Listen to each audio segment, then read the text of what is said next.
بسم الله الرحمن الرحيم. السلام عليكم ورحمة الله وبركاته. إن الحمد لله نحمده ونستعينه ونستغفره ونعوذ بالله من شرور أنفسنا ومن سيئات أعمالنا. من يهده الله فلا مضل له ومن يضلل فلا هادي له. وأشهد أن لا إله إلا الله وحده لا شريك له وأشهد أن محمدا عبده ورسوله. يا أيها الذين آمنوا اتقوا الله حق تقاته ولا تموتن إلا وأنتم مسلمون. يا أيها الناس اتقوا ربكم الذي خلقكم من نفس واحدة وخلق منها زوجها وبث منهما رجالا كثيرا ونساء واتقوا الله الذي تساءلون به والأرحام إن الله كان عليكم رقيبا. يا أيها الذين آمنوا اتقوا الله وقولوا قولا سديدا يصلح لكم أعمالكم ويغفر لكم ذنوبكم ومن يطع الله ورسوله فقد فاز فوزا عظيما. أما بعد فإن أصدق الحديث كلام الله تعالى وخير الهدي هدي محمد صلى الله عليه وعلى آله وسلم وشر الأمور محدثاتها فإن كل محدثة بدعة وكل بدعة ضلالة وكل ضلالة في النار. معاشر المسلمين رحمكم الله. Alhamdulillah, kita bersyukur dengan segala nikmat yang Allah Subhanahu wa taala limpahkan kepada kita sekalian, di mana kita kembali dapat dipertemukan dalam pengajian rutin kita dalam mengkaji kitab yang paling sahih setelah Al-Quranul Karim, yaitu Sahihul Imam Al-Bukhari rahimahullahu ta'ala. Kita senantiasa berharap semoga Allah Jalla wa'ala memberikan pemahaman yang baik kepada kita sekalian dan memberikan taufik untuk diberikan kemudahan dalam memahami dan mengamalkan ilmu yang telah Allah Subhanahu wa taala berikan kepada kita. Sebab manfaat dari ilmu tersebut tidak akan menjadi sempurna kecuali apabila seseorang membuahkan ilmu itu dengan beramal, mengamalkannya dengan mengharapkan keridhaan Allah Subhanahu wa taala. Dan dengan mengamalkan ilmu akan menyebabkan seseorang memelihara dan menghafal ilmu tersebut. Oleh karena itu para ulama salaf rahimahumullah taala mereka mengatakan, "Idza aradta an tahfaz al-hadits fa'mal bihi." Apabila engkau hendak menghafal dan memelihara satu hadis, maka hendaklah engkau mengamalkan hadis tersebut. Engkau mengamalkan, mengaplikasikannya dalam kehidupan. Yang itu akan mengingatkan seseorang ketika dia beramal, maka dia mengetahui bahwa amalan tersebut dibangun di atas hadis yang sahih yang datang dari Rasulullah sallallahu alaihi wa ala alihi wasallam.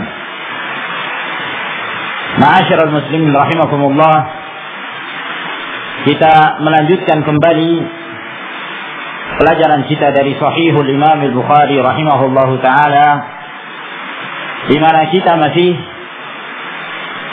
menjelaskan tentang hadis-hadis yang terdapat di dalam Kitabul Ilm, kitab yang menjelaskan tentang ilmu. Berkata Al-Imam Abu Abdullah Muhammad bin Ismail bin Ibrahim ibn al-Mughirah ibn Bardizbah al-Ju'fi maulahum al-Bukhari rahimahullahu ta'ala, bab at-tanawub fil ilmi, bab at-tanawub, bergantian dalam menuntut ilmu. Yang dimaksud oleh Al-Imam Al-Bukhari rahimahullahu ta'ala di dalam bab ini, beliau hendak menjelaskan bahwa pada saat seseorang mengalami, memiliki kesibukan-kesibukan yang lainnya, mungkin kesibukan dalam mencari pekerjaan, mencari ma'isyah, penghidupan, atau kesibukan dunia, maka jangan sampai kesibukan tersebut menyebabkan dia lalai dari menuntut ilmu, sehingga dia tidak menyempatkan waktunya untuk mendatangi majelis ilmu dan bertafaqquh fid din, mendalami agama Allah Subhanahu wa taala. Tentunya seseorang yang diberikan kesempatan untuk tafarruq, yang dimaksud tafarruq yaitu memfokuskan diri dalam menuntut ilmu, tidak ada kesibukan yang lain, tentu itu adalah merupakan perkara yang dianjurkan, sebab yang demikian menyebabkan seorang lebih fokus, lebih perhatian, dan lebih memudahkan baginya untuk menerima ilmu. Berbeda keadaannya apabila seorang memiliki kesibukan-kesibukan yang lainnya dalam mencari ma'isyah. Oleh karena itu, ma'asyiral ikhwah rahimakumullah, selama seseorang itu diberikan kesempatan dan diberikan waktu untuk belajar mendalami agama Allah Subhanahu wa taala, maka hendaklah dia memanfaatkan waktu tersebut.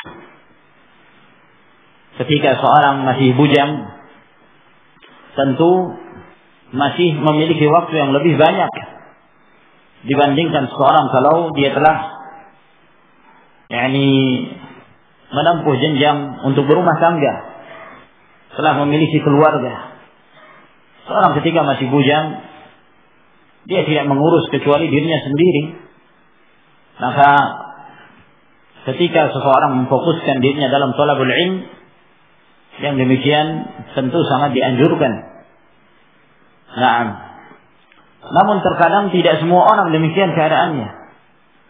Ada tuntutan-tuntutan kehidupan dunia yang mengharuskan seseorang itu mencari ma'isyah, mencari penghidupan untuk memenuhi kebutuhan dirinya, demikian pula untuk keluarganya. Kafa bil mar'i itsman ay yudayyi'a man ya'ulu. Cukuplah seseorang itu dikatakan berdosa ketika dia menelantarkan keluarganya, dia menelantarkan orang yang wajib untuk dia nafkahi, sehingga memberikan nafkah kepada keluarga adalah suatu kewajiban.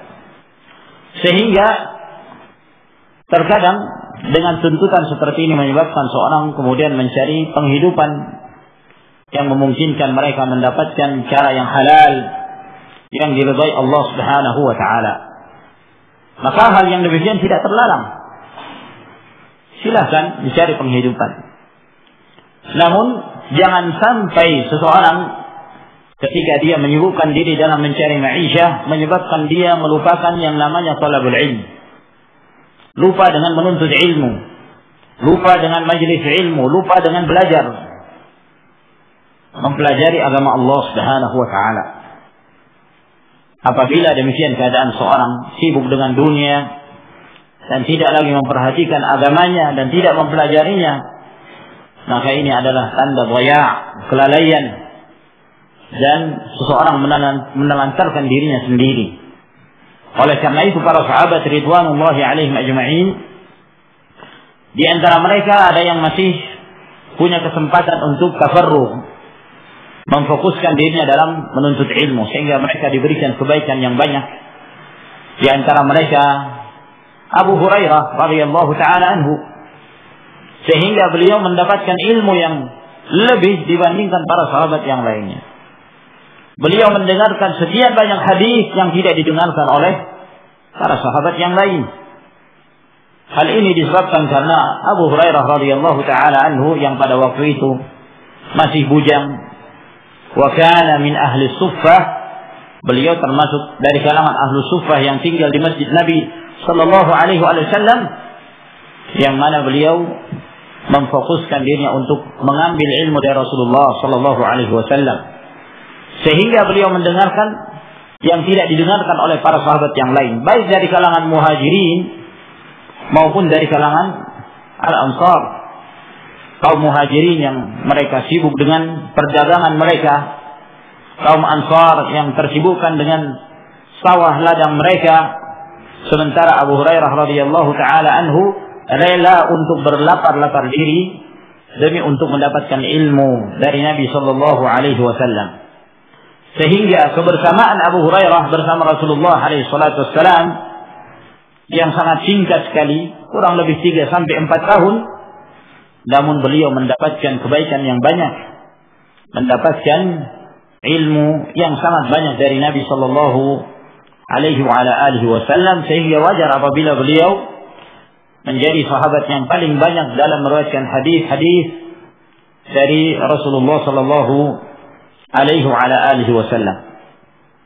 Dan di antara para sahabat, mereka ada yang menyibukkan diri berdagang, bercocok tanam. Namun mereka yang menyibukkan diri dengan keadaan tersebut tidak melalaikan mereka dari thalabul ilm. Oleh karena itu, para sahabat ketika mereka tersibukkan dalam sebagian urusan dunia, mereka menyempatkan diri mereka. Ada waktu dalam sehari tersebut mereka mengambil ilmu dari Rasulullah sallallahu alaihi wasallam. Apakah langsung dari Nabi alaihi salatu wasallam atau melalui perantaraan yang lainnya dari kalangan para sahabat ridwanullahi alaihim ajma'in. Nah, inilah yang hendak disebutkan dan dijelaskan oleh Al-Imam Al-Bukhari rahimahullahu ta'ala, bahwa apabila seorang tersibukkan dan sibuk dalam urusan dunia, maka hendaklah dia melakukan tanawub, bergantian dalam menuntut ilmu. Nah, janjian dengan seseorang misalnya, hari ini kamu yang belajar, besok saya yang belajar. Hari ini ketika saudaranya tersebut belajar, maka sore hari misalnya atau malam hari mereka kumpul, lalu kemudian mereka memurajaah, mengulangi kembali apa yang telah didapatkan oleh saudaranya ini dari Rasulullah sallallahu alaihi wasallam. Dan hari berikutnya mereka bergantian. Yang tadinya mereka mencari ma'isyah, maka bergantian dia yang mendatangi Rasul sallallahu alaihi wasallam, yang satunya mencari ma'isyah. Dan mereka berkumpul sore hari atau di malam hari, lalu menyebutkan faedah-faedah yang mereka ketahui dari Nabi sallallahu alaihi wasallam.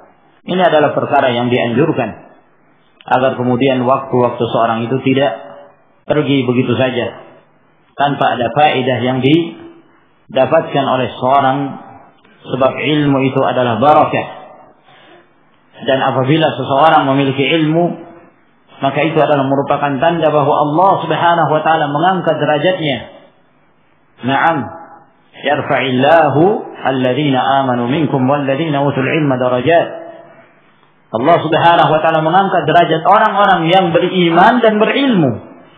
Diangkat lagi beberapa derajat oleh Allah Subhanahu wa taala. La yastawi alladhina ya'lamuna walladhina la ya'lamun. Tidak sama antara seorang yang berilmu dengan seorang yang tidak berilmu. Lalu berkata Imam Al-Bukhari rahimahullahu taala, haddatsana Abu Yaman Al-Hakam bin Nafi' Al-Bahrani Al-Himsi rahimahullahu taala, dan beliau seorang perawi yang terpercaya.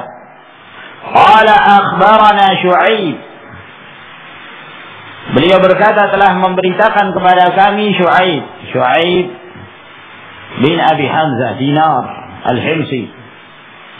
Dan Abu Yaman meriwayatkan hadis-hadis Syu'aib itu bukan dengan cara tahdits, bukan dengan cara memberitakan secara langsung, namun melalui kitab, di mana Syu'aib untuk meriwayatkan hadis-hadis yang berasal dari jalur beliau melalui kitab beliau.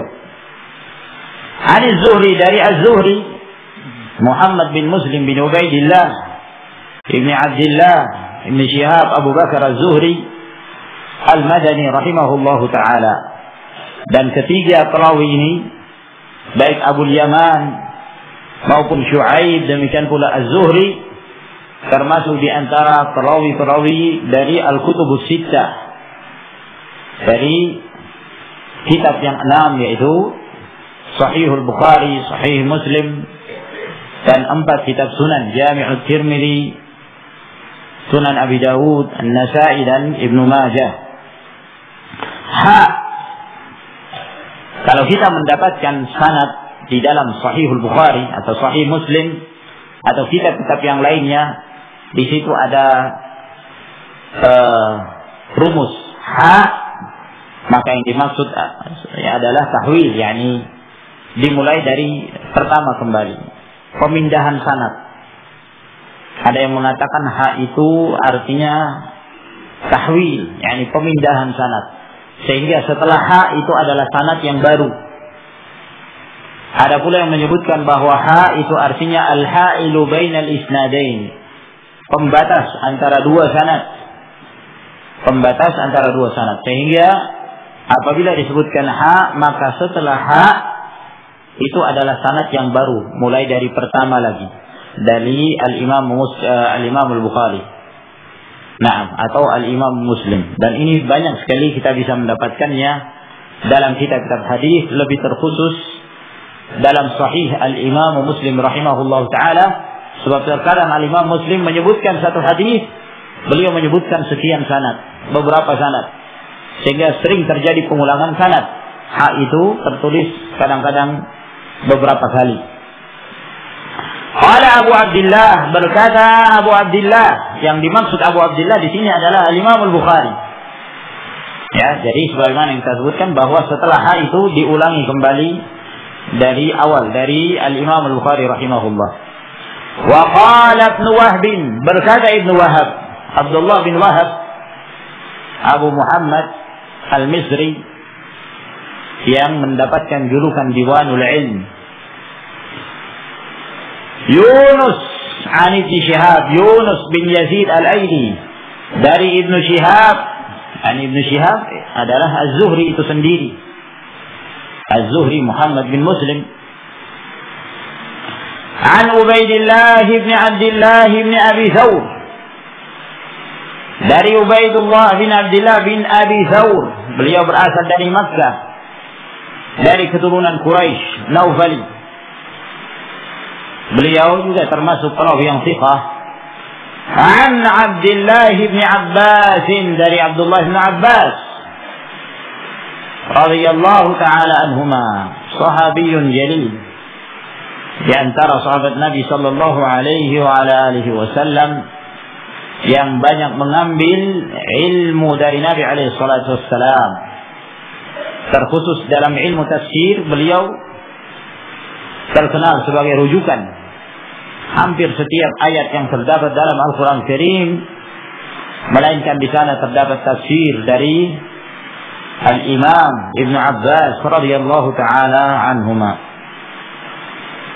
An Umar, dari Umar ibn Al-Khattab radhiyallahu ta'ala anhu,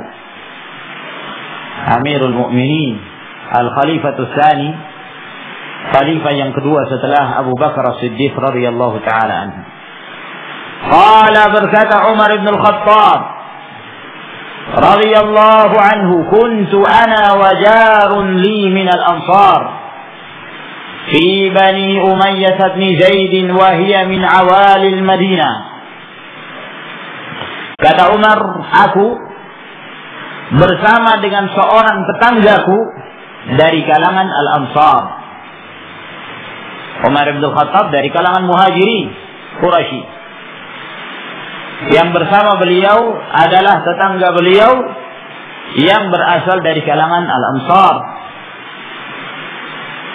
Siapa temannya Umar bin Khattab ini? Disebutkan oleh Al-Hafiz Ibn Hajar rahimahullah ta'ala bahwa Al-Qastalani menyebutkan bahwa temannya Umar bin Khattab yang bersama Umar, yang menjadi tetangga Umar radhiyallahu ta'ala anhu, adalah Itban bin Malik. Itban bin Malik. Namun kata Al-Hafiz Ibn Hajar bahwa Al-Qastalani itu tidak menyebutkan dalilnya, tidak menyebutkan hujjahnya. Dari mana dia berkesimpulan bahwa yang bersama Umar ini adalah sahabat Itban bin Malik radhiyallahu ta'ala anhu. Wallahu ta'ala alam. Yang jelas membutuhkan tasbih, penetapan riwayat apakah benar Itban bin Malik ini yang bersama Umar, yang menjadi tetangga Umar yang disebutkan dalam riwayat ini. Dari Umar bin Khattab adalah aku dan tetanggaku dari kalangan Ansar fi Bani Umayyah bin Zaid, di Banu Umayyah bin Zaid. Yang dimaksud di sini adalah sebuah tempat, ya. Tempat yang disebut dengan tempat Banu Umayyah, Umayyah bin Zaid. Kebiasaan mereka dahulu itu ada sekian tempat, yang mana tempat-tempat itu dinamakan dengan nama orang yang paling pertama yang tinggal di tempat tersebut. Nah, karena yang paling pertama yang tinggal di tempat tersebut seseorang bernama Umayyah bin Zaid, akhirnya disebut kampung itu dengan kampungnya Umayyah bin Zaid. Keturunan-keturunannya yang disebut dengan Banu Umayyah, Banu Umayyah bin Zaid.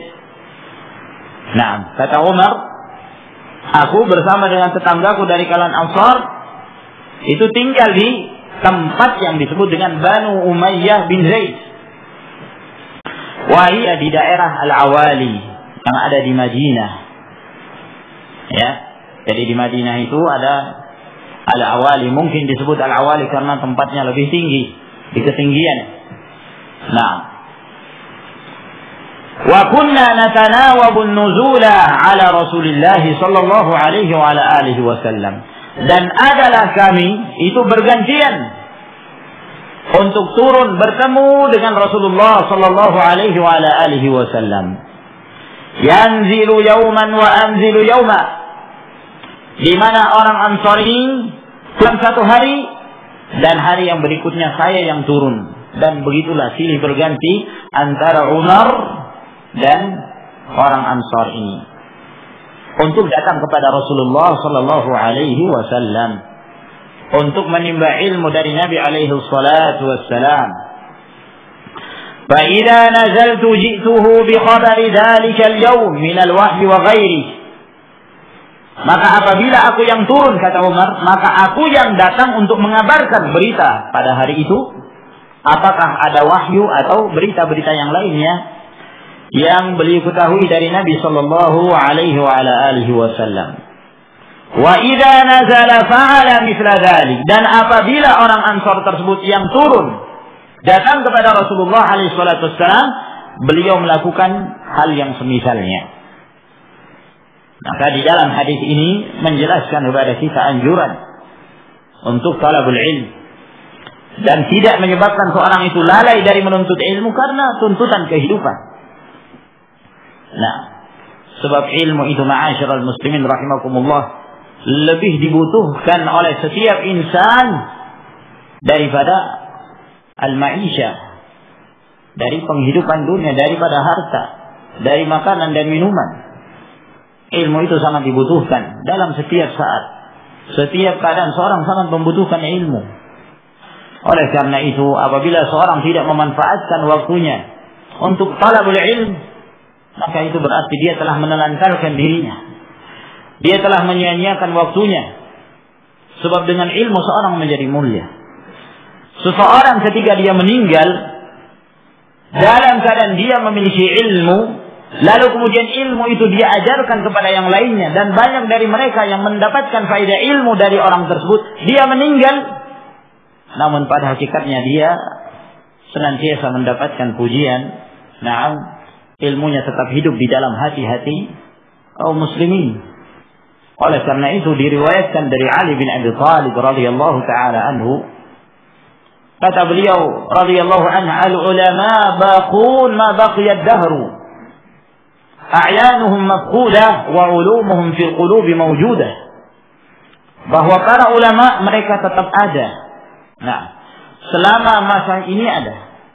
Sepanjang waktu para ulama itu terus ada. Walaupun jasad-jasad mereka telah hilang, mereka sudah tidak ada lagi, namun ilmu mereka di dalam hati-hati manusia tetap ada. Apa yang kita dapatkan sekarang ini adalah merupakan ilmu dari Rasulullah sallallahu alaihi wasallam. Rasulullah meninggal, akan tetapi ilmunya tetap ada di dalam hati-hati kaum muslimin. Demikian pula para sahabat. Ilmunya Abu Hurairah telah meninggal, jasadnya telah tiada, namun ilmunya ada di dalam hati-hati kaum muslimin. Demikian pula para sahabat yang lainnya, para tabi'in, atba'ut tabi'in, dan seterusnya dari para perawi hadis yang sampai kepada kita, menunjukkan bahwa ilmu mereka sabit, baqin, tetap ada dan tetap berada di dalam hati-hati kaum muslimin. Nah, oleh karena itu, ma'asyiral ikhwah rahimakumullah, hendaklah kita senantiasa bersabar fi sabili talabil ilm, dalam menuntut ilmu ini, sedikit demi sedikit belajar. Nah, kita berusaha untuk mengangkat kejahilan pada diri kita. Belajar, ya. Dan dalam belajar itu membutuhkan tempo, tentunya membutuhkan waktu. Tidak memungkinkan bagi seorang dalam satu waktu atau dalam tempo yang singkat belajar dalam waktu yang singkat bisa, ya, menghafal sekian banyak ilmu. Jangan menghayal. Nah, kadang-kadang ada seorang, subhanallah, khayalannya terlalu tinggi, menunggu bulan Ramadan, kapan waktu Lailatul Qadar, kalau dia bertemu dengan orang yang datang dengan makhluk berjubah putih katanya, lalu kemudian ketika meminta sesuatu, maka dia meminta agar diberikan hafalan Quran, besok pagi sudah hafal Quran. Dari mana? Khayalan. Nah, ilmu itu dibutuhkan kesungguhan. Innamal ilmu bitta'allum wa innamal hilmu bitta'hallum. Ya. Ilmu itu bisa didapatkan dengan belajar. Tidak mungkin seorang itu mendapatkan ilmu nongkrong di rumah tanpa belajar, tanpa menuntut ilmu. Mustahil. Nah, ma'asyiral ikhwah rahimakumullah, apabila seorang menghendaki kemuliaan, maka hendaklah dia menempuh jalan talabul ilm. Dia mengangkat kejahilan dari dirinya sedikit demi sedikit. Belajar tentang akidah, belajar tentang tauhid, belajar cara berwudu, belajar tentang adabus taharah, belajar bagaimana cara salatnya Nabi sallallahu alaihi wasallam. Apabila diberikan kemudahan untuk menunaikan ibadah haji, belajar bagaimana manasik haji menurut sunnah Rasul sallallahu alaihi wasallam. Apabila dia seorang tajir, seorang pedagang, maka dia harus belajar fikih dalam berjual beli, agar kemudian dia terhindar dari perkara yang diharamkan oleh Allah Subhanahu wa taala. Hal ini dituntut oleh setiap muslim, agar kemudian dengan ilmu itu menjadi sinar bagi dia, menjadi penenang bagi dia ketika dia berjalan, ketika dia beramal. Berbeda keadaannya kalau seorang itu jahil, yatakhabbatu khatwa ashwa, berjalan tidak jelas, seperti orang yang berjalan di kegelapan malam, tidak ada cahaya, sekedar meraba-raba. Yang dia raba mungkin betul, mungkin juga salah. Yang dia raba mungkin kayu, mungkin juga seekor ular. Naam. Alhasil ma'asyiral ikhwah rahimakumullah, dibutuhkan ilmu dalam setiap keadaan kita. Inilah yang dikatakan oleh Imam Ahmad rahimahullah, "An-nasu muhtajuna ila al-ilm akthar min hajatihim ila at-ta'am wasyarab." Manusia itu sangat butuh kepada ilmu, lebih dan lebih daripada kebutuhan mereka kepada makanan dan minuman. Sebab makanan dan minuman mereka butuhkan dalam sehari sekali, 2 kali. Nah, kalau sekarang mungkin orang mengatakan 3 kali. Adapun ilmu dibutuhkan oleh setiap insan bi'adadil anfas. Ya. yakni detak nafas kita. Setiap saat kita sangat membutuhkan ilmu tersebut. Kalau para sahabat ridwanullahi alaihim ajma'in, kesungguhan mereka dalam menuntut ilmu. Padahal mereka itu, dari sisi kefasihan bahasa, masya Allah, bahasa mereka bahasa yang fasih dalam berbahasa Arab. Kita ketika menuntut ilmu harus belajar nahwu dulu,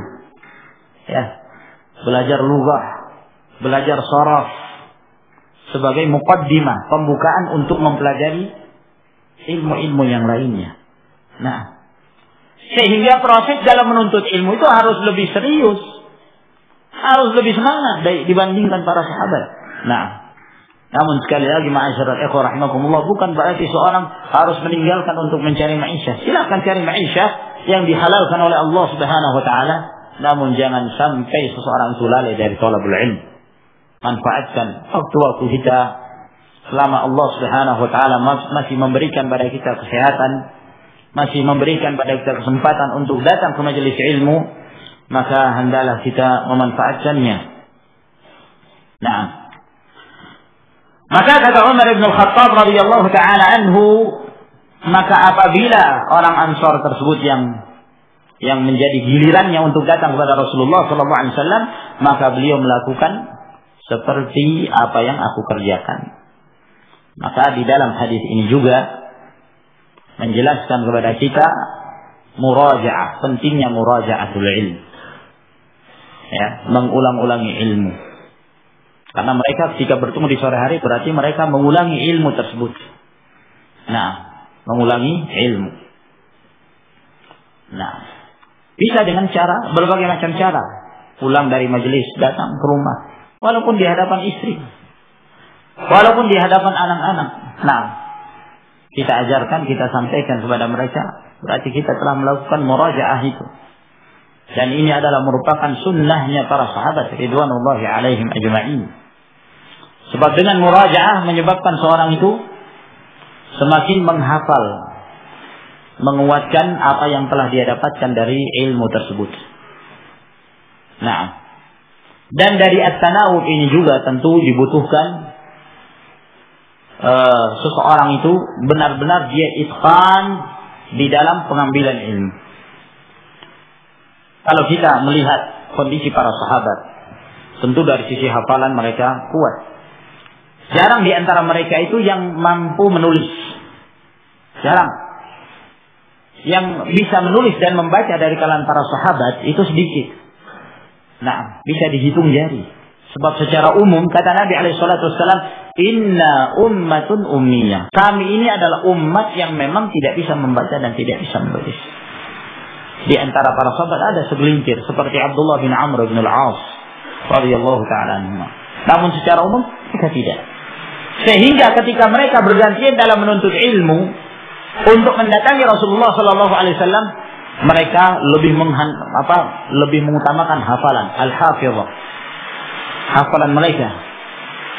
Berarti ketika terjadi tanawub silih berganti itu dibutuhkan hafalan yang kuat.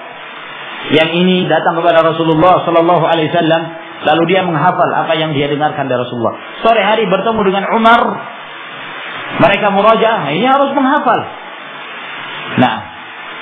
Kalau sekarang kondisinya,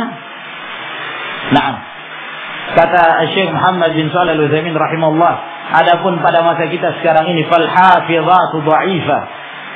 Hafalan sekarang lemah sekali. Lemah. Sudah lemah, lingkungannya tidak mendukung. Akan tetapi alhamdulillah masih ada cara-cara yang lain. Apakah dengan menulis? Nah, ini juga dibutuhkan kelihayan dalam menulis. Dalam artian dia harus benar-benar ketika menulis betul-betul yang dia tulis itu adalah apa yang disampaikan kepadanya. Nah, jangan sampai dia menulis dipotong-potong. Nah, dia menulis yang awalnya tidak dilanjutkan, yang menyebabkan dia melupakan apa yang berikutnya, sehingga dibutuhkan kecepatan dalam menulis misalnya, ya. Nah, di antara yang disenangi oleh para ulama salaf, menulis, makan, dan berjalan.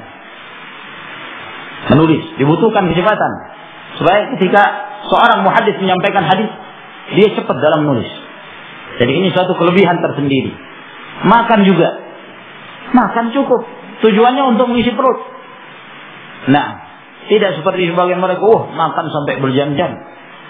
Nah, santai. Ada sekian ronde pertama, ronde kedua, ronde ketiga. Allahul musta'an. Dan yang ketiga adalah berjalan. Nah, berjalan dengan cepat untuk sampai ke tujuan. Nah, ini ma'asyiral ikhwah rahimakumullah dibutuhkan. Dan alhamdulillah pada zaman sekarang juga ya lebih canggih lagi. Ada alat-alat yang bisa digunakan untuk merekam. Nah, dia kesulitan menulis, ada rekaman MP3 tinggal ditaruh di depan syekhnya, depan ustadznya, selesai. Nah, cuman ini tentu lemah, ya. Akhirnya yang menerima ilmu nantinya adalah temannya. Nah, adapun dia ya ini ya tergantung dari kesungguhan dia, memungkinkan bagi dia untuk murajaah kalau pelajarannya. Tapi kalau setelah rekam selesai masalah, maka ada kekurangannya dari sisi ini. Nah, walhasil seorang berusaha untuk mengambil manfaat dari apa yang telah dia pelajari. Kata Nabi sallallahu alaihi wasallam, "Ihris 'ala ma yanfa'uk." Semangatlah untuk senantiasa engkau mengambil sesuatu yang mendatangkan manfaat padamu. Lalu kata Umar bin Al-Khattab radhiyallahu taala anhu, "Fanazala sahibi al-Ansari yauma naubatihi." Maka suatu ketika sahabatku ini, orang Ansar ini, maka dia turun datang kepada Rasulullah sallallahu alaihi wasallam pada hari giliran beliau untuk datang kepada Nabi alaihi salatu wassalam. Maka setelah itu kata Umar bin Al-Khattab, "Fadaraba babi darban syadida." Maka Ansari ini datang ke rumahku lalu memukul pintu rumahku dengan pukulan yang keras. Nah, berarti ada sesuatu yang terjadi. Tidak biasanya. Nah, mereka memukul pintu dengan pukulan yang keras. Melainkan kalau ada sesuatu. Biasanya mereka kalau mengetuk pintu ya paling dengan kukunya. Nah, ya, tidak mendatangkan gangguan, tapi ini dipukul dengan pukulan yang keras. Faqala, kata beliau, "Azammahu." Apakah ada orang di sana? Fafazi'tu, kata Umar, maka aku pun ketakutan, ada apa ini? Tidak biasanya. Nah, memukul pintu dengan pukulan yang keras menunjukkan yakni bahwa orang ini akan menyampaikan sesuatu yang yakni perkara besar. Fakharajtu ilaihi, maka aku pun keluar bertemu dengannya. Faqala, maka berkata Ansari ini, "Qad hadatha amrun azim." Sungguh telah terjadi satu perkara yang besar. Nah, telah terjadi perkara yang besar. Dalam riwayat yang lain disebutkan apa perkara yang besar itu, ya. Disebutkan bahwa Ansari ini mengabarkan kepada Umar bahwa Rasulullah sallallahu alaihi wa ala alihi wasallam telah menceraikan istri-istrinya. Ini dianggap suatu perkara yang besar. Nah, ya. Mengapa beliau mengabarkan kepada Umar bin Al-Khattab? Karena di antara istri-istri Nabi sallallahu alaihi wasallam adalah anaknya Umar, Hafsah binti Umar radhiyallahu ta'ala anhuma. Nah, sehingga penting ini untuk disampaikan pada Umar bin Al-Khattab sebagai orang tuanya. Ini terjadi berita besar ini. Telah terjadi satu kejadian yang besar. Rasulullah telah menceraikan istri-istrinya. Nah, qala fadakhaltu ala Hafsah fa idza hiya tabki. Maka aku pun masuk bertemu dengan Hafsah. Nah, maka aku melihat Hafsah dalam keadaan menangis. Nah, dalam riwayat yang lain disebutkan bahwa Umar bin Khattab masuk bertemu anaknya itu ba'dal fajr. Qultu talaqakunna Rasulullah sallallahu alaihi wasallam. Apakah Rasulullah alaihi salatu wasallam telah menceraikan kalian? Qalat la adri. Kata Hafsah, saya tidak tahu. Berarti belum ada kejelasan. Nah, orang Ansar ini menyampaikan sesuatu bahwa Rasulullah telah menceraikan.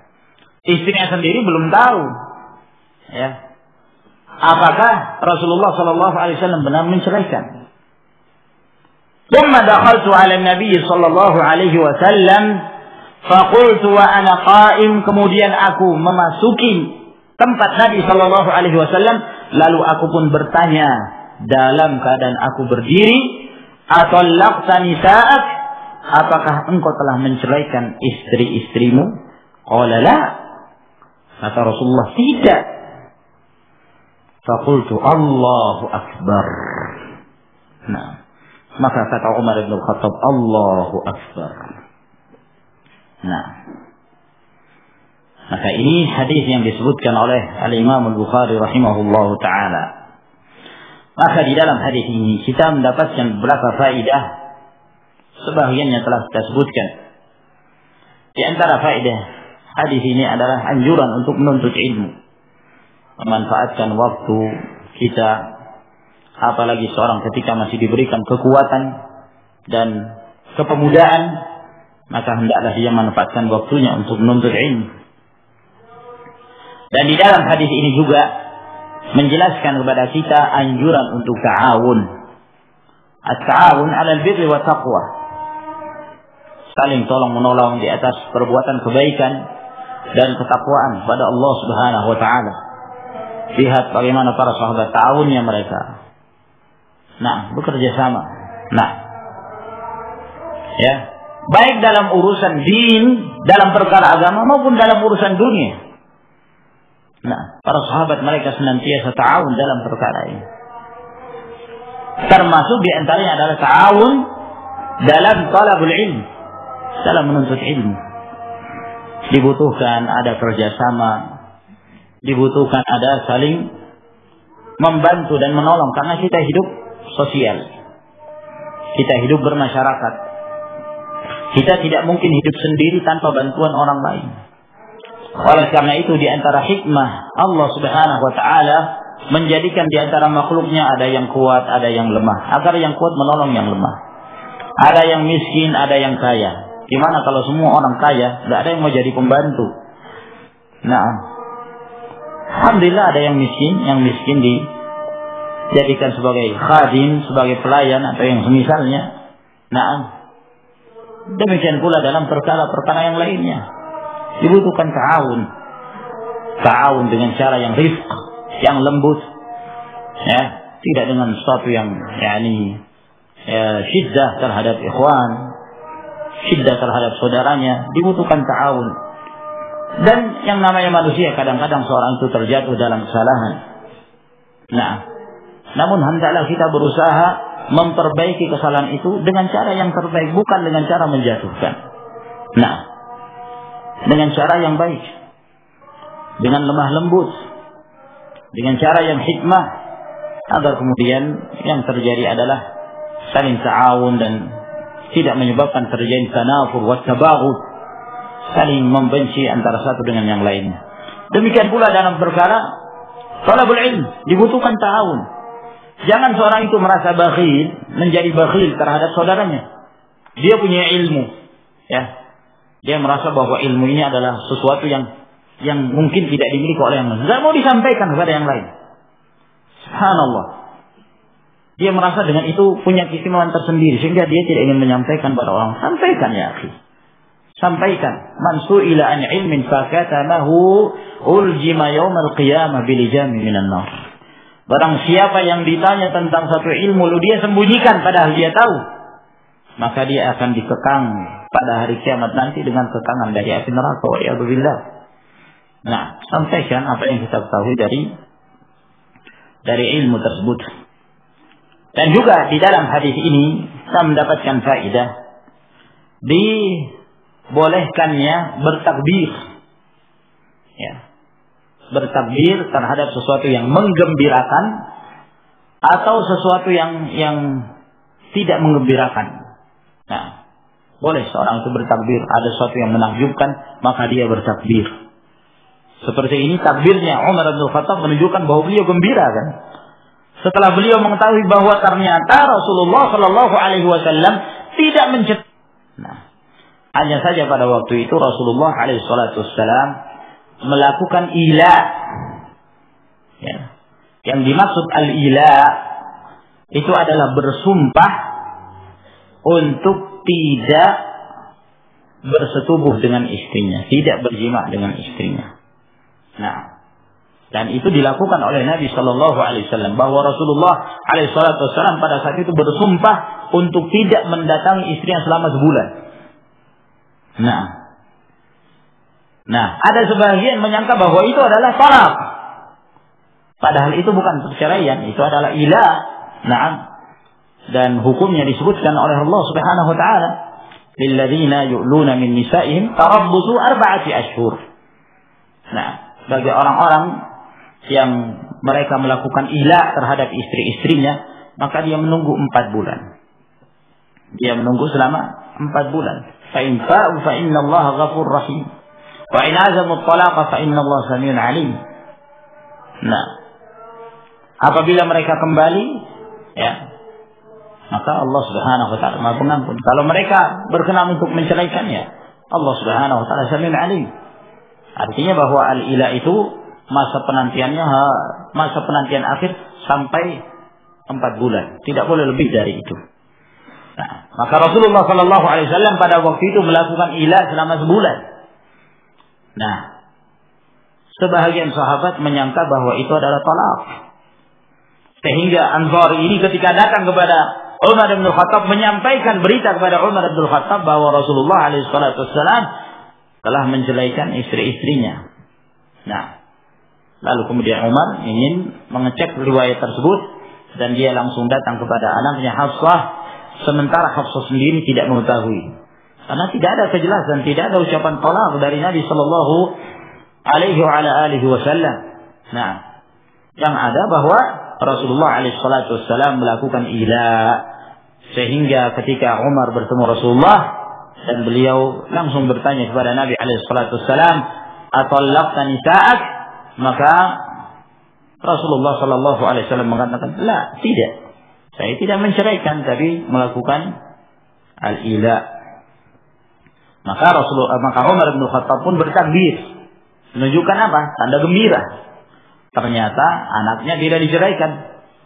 Ternyata istri-istrinya tidak diceraikan oleh Nabi Sallallahu Alaihi Wasallam. Atau dalam perkara yang